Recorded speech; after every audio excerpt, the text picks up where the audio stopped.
Bonjour Stéphanie Benoît, vous êtes Bonjour. notre témoin du jour ce matin. Vous habitez à Aubervilliers, au nord de Paris, et vous êtes membre du collectif, parce que vous avez été quand même obligé de créer un collectif, le collectif 93 Anti-Crack, et vous habitez à 150 mètres de la place où ont été déplacés ce week-end les toxicos, ce groupe de toxicos, de consommateurs de crack, comme on les appelle, qui ont été tout simplement depuis des années, on a l'impression que c'est presque un jeu de chaises musicales, ils sont déplacés d'un endroit à l'autre, et désormais donc à 150 mètres de chez vous. Et pourtant, vous vous étiez mobilisé contre. Quel est votre état d'esprit ce matin?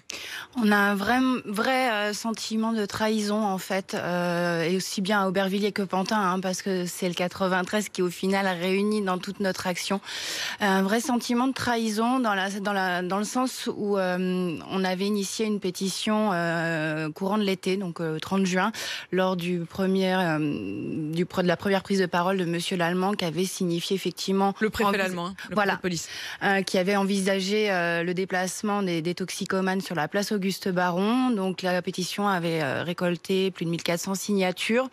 S'en est suivi un été plutôt calme finalement, et le projet a été abandonné, et quelle n'a pas été notre surprise vendredi matin d'apprendre par certains de vos confrères, pour ma part, qui m'ont envoyé un message, et j'ai vraiment cru à une mauvaise blague sur le coup. Sauf que c'est pas une mauvaise blague, ils ont été déplacés. En fait, vous avez le sentiment qu'on vous refile le problème, quoi. Clairement, on a le sentiment qu'en fait, comme vous le disiez, c'est un jeu de plateau. En fait, on les déplace d'une case à une autre, d'un arrondissement à l'autre. Alors, bien souvent le 19e, le malheureux 19e arrondissement, et d'un quartier à l'autre dans cet arrondissement. Et là, ils arrivent aux portes de Paris, en marge du périphérique en plus. Donc, en plus, c'est dangereux. Enfin, tout ça paraît toujours fou. En fait, il y a eu la colline du Crack, ensuite il y a eu le jardin des Halles. Maintenant, il y a donc cette place et ce mur.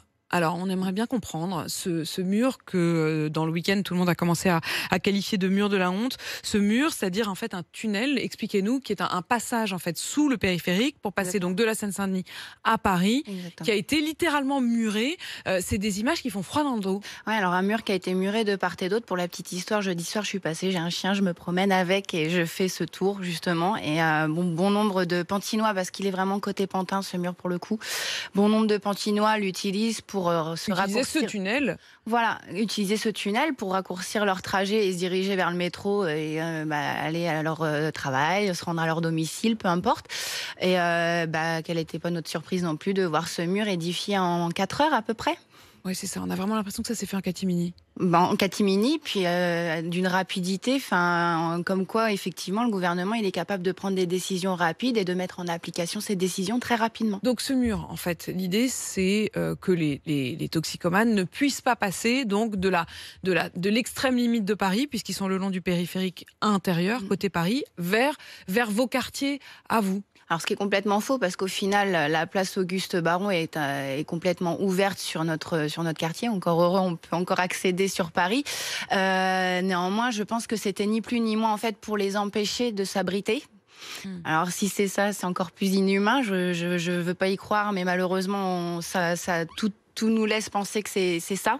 Et très clairement, ils veulent pas forcément qu'ils s'y abritent. Et ça vous pénalise, une fois de plus, vous, habitants.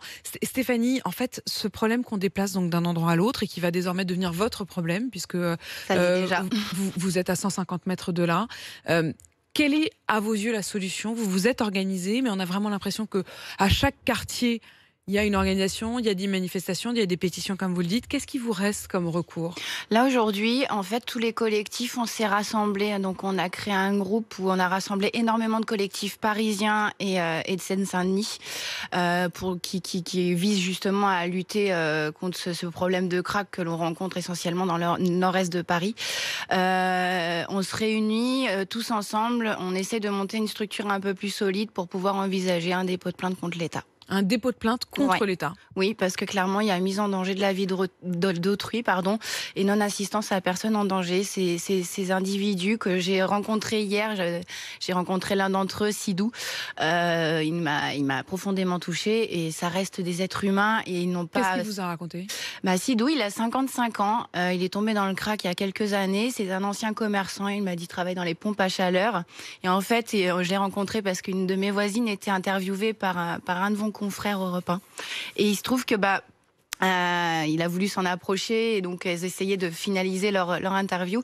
Je me suis un peu interposée, on a discuté et en fait ma voisine est pianiste et lui il s'avère aussi qu'il est pianiste, donc il m'a parlé, il m'a dit qu'il avait caché son piano dans un café près de Riquet, près de la rue Riquet, il l'avait caché pour pouvoir l'utiliser, que le restaurateur qui avait bien accepté de le lui cacher, le lui remettait à disposition quand il voulait et en fait il a fondu en larmes devant moi, me disant clairement que il s'excusait presque d'être là et que moi j'allais rentrer chez moi ce soir, pouvoir mettre mes chaussons et lui il allait patauger dans la boue que devient le terrain là aujourd'hui, quoi.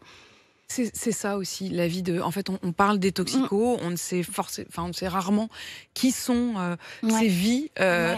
Donc vous vous retrouvez, on le sent bien ce matin, déchiré en fait, parce que Ah oui, oui. à la fois pour vous, c'est effectivement